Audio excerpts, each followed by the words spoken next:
With Phoebe's drip marketing coming in less than a week, I am very excited to see what she's going to do. But obviously we have no real information about her yet, other than some crumbs here and there.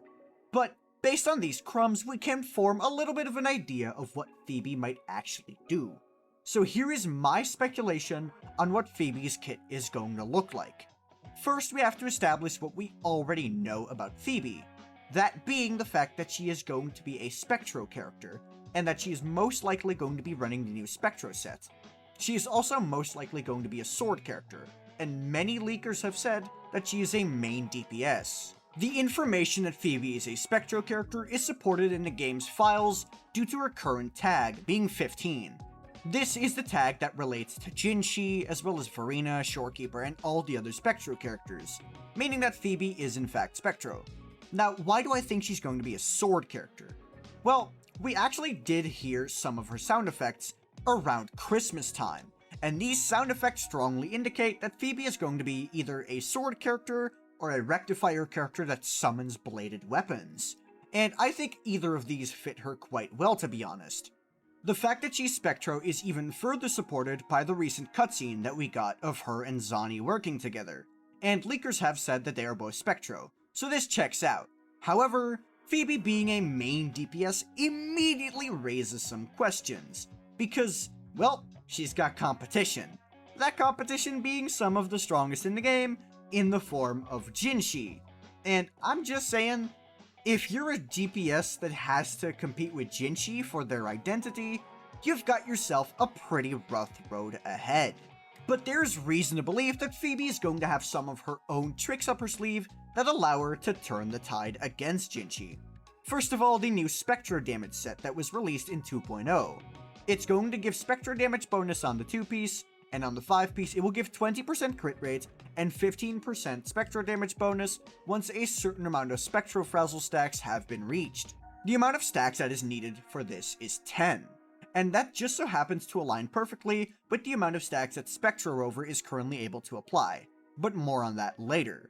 Next up, I would like to establish the damage type that I think Phoebe is going to be dealing with, and personally, I think we are going to be dealing with a Resonance Liberation DPS. Now, why do I think this? There's a couple of reasons. We had Carlotta recently, who is a Resonance Skill DPS, and we've had Camellia, who is a Basic Attack DPS. This leaves Liberation and Heavy Attacks. And Heavy Attacks, while they are also an option, current data for the Tower of Adversity that will be out during Phoebe's release will have to do with Resonance Liberations, because the secondary effect of the middle tower is going to have you apply a stack of Spectro Frazzle whenever the target is hit with a Resonance Liberation, and for every stack of Spectro Frazzle, they're going to take extra damage. And this means that Phoebe is most likely going to be dealing Resonance Liberation damage. It's either that, or she works like Carlotta, where her ultimate will put her in a different state that will have her cast Resonance Liberation with her basic attacks, but it deals a different type of damage. I think both of these are equally plausible, because Phoebe's Resonance Liberation did have two separate sound effects, which suggests the fact that much like Carlotta, she has an opener and a finisher.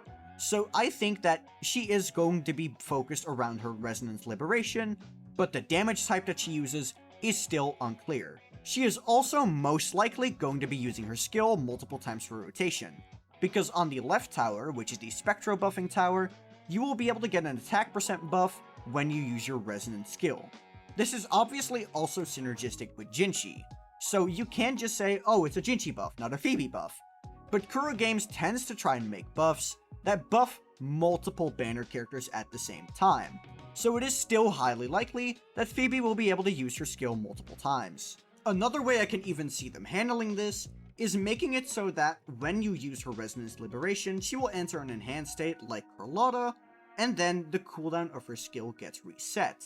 This will most likely come with an enhancement for her skill as well, which is suggested by, again, the audio files that we have gotten, because there's two sound effects for her skill, and an additional one for a loop, which looks like a lasting effect to me. This could be a magic circle on the ground, which you'll be able to use to apply Spectral Frazzle to enemies. This would also align with a previous leak that said that Phoebe's animations would include magic circles, much like mages in popular forms of media.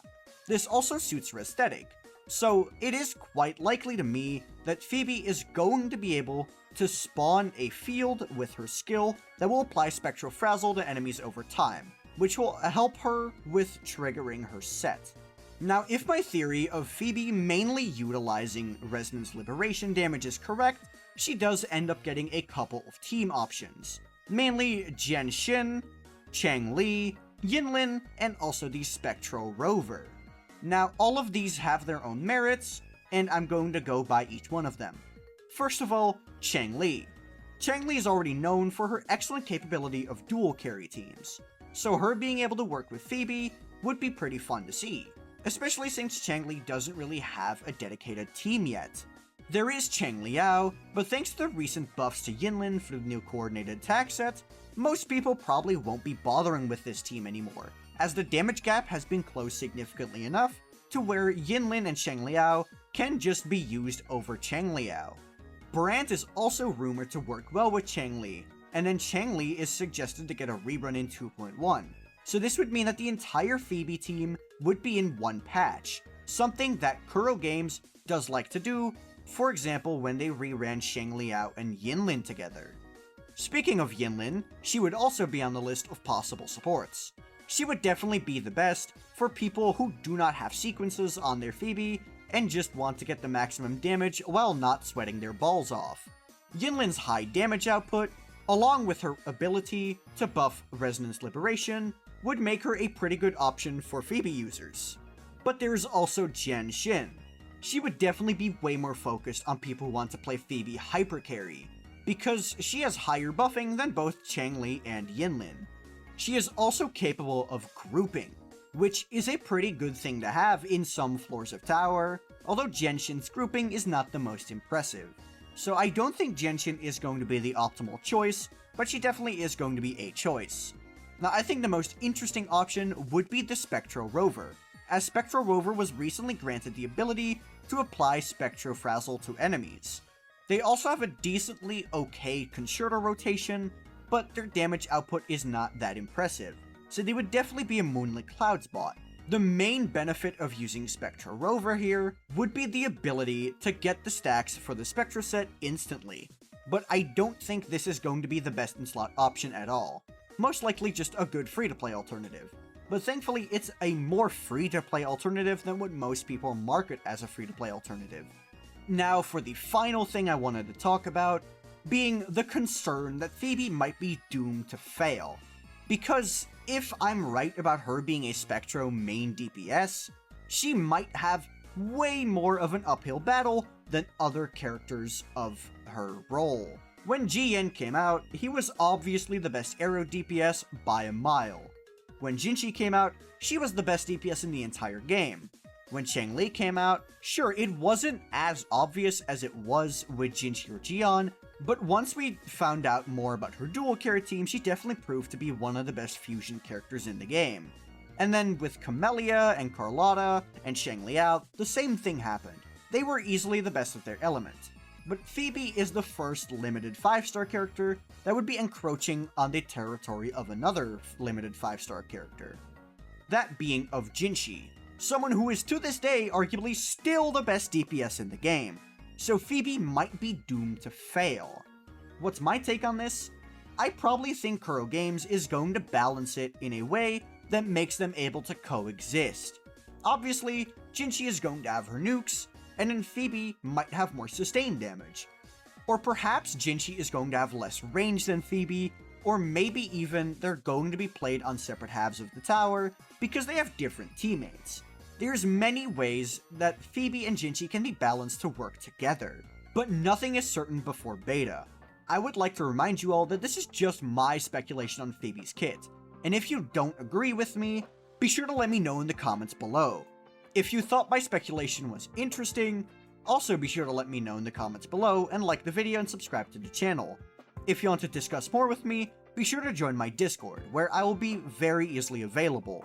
Otherwise, if you just want to see my random thoughts on things, follow me on Twitter. Both of these are linked in the description. But that'll be it from me. Peace.